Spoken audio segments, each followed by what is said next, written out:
તો કેમ છો મારા વાલા મિત્રો? મારી ચેનલ મોટિવેશન અક્ષરા દેવદસીને લાઈક કરો, સબસ્ક્રાઇબ કરો અને શેર કરો. તો આજે તમને ખબર જ હશે આજે શું છે?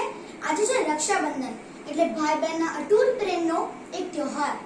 રક્ષાબંધનના નામમાં જેનો મતલબ છે રક્ષા કરજે તારા બહેનની, ક્ષમા કરજે તારા બહેનને, બંધનથી મુક્ત કરજે તારા બહેનને, ધ્યાન રાખજે તારા બહેનનો, અને ના ભૂલતો કદી તારા બહેનને.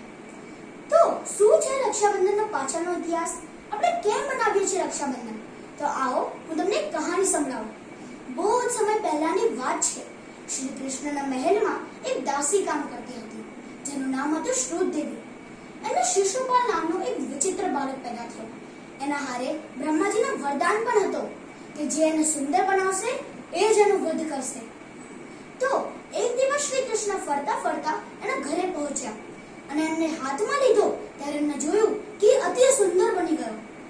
એમ તો શ્રુતદેવી બહુ જ ખુશ થયા, પણ મનમાં ભય લાગવા માંડ્યો, કેમ કે એમને ખબર પડી ગઈ શ્રી કૃષ્ણ જ એના દીકરાનો વધ કરશે.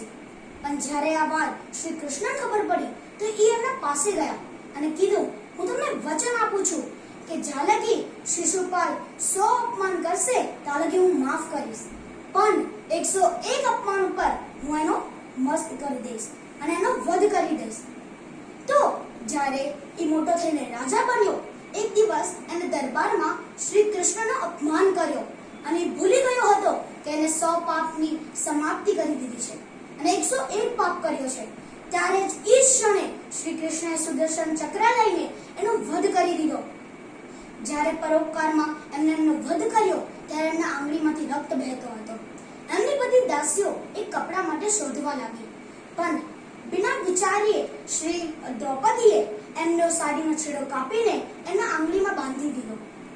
તો ત્યારે શ્રી કૃષ્ણએ કીધું કે બહેન, હું તારો બહુ જ આભારી છું, એટલે જ્યારે પણ તારે તારા ભાઈની હાજરી જોતી હશે ત્યારે તું બસ યાદ કરજે, હું ત્યાં હાજર થઈ જઈશ. એટલે વર્ષોના વર્ષો બીતી ગયા અને દ્રૌપદી જ્યારે કૌરવોએ દ્રૌપદીનો સાડીનો છેડો ખેંચવાની કોશિશ કરી ત્યારે એમને શ્રી કૃષ્ણને યાદ કર્યા અને શ્રી કૃષ્ણએ એમની સહાયતા કરી. આ ક્ષણેથી આપણે રક્ષાબંધન નામનો આ તહેવાર મનાવવામાં આવે છે. આપણે જ્યારે હર બહેનો અને હર ભાઈઓ સાથે મળીને રહે છે.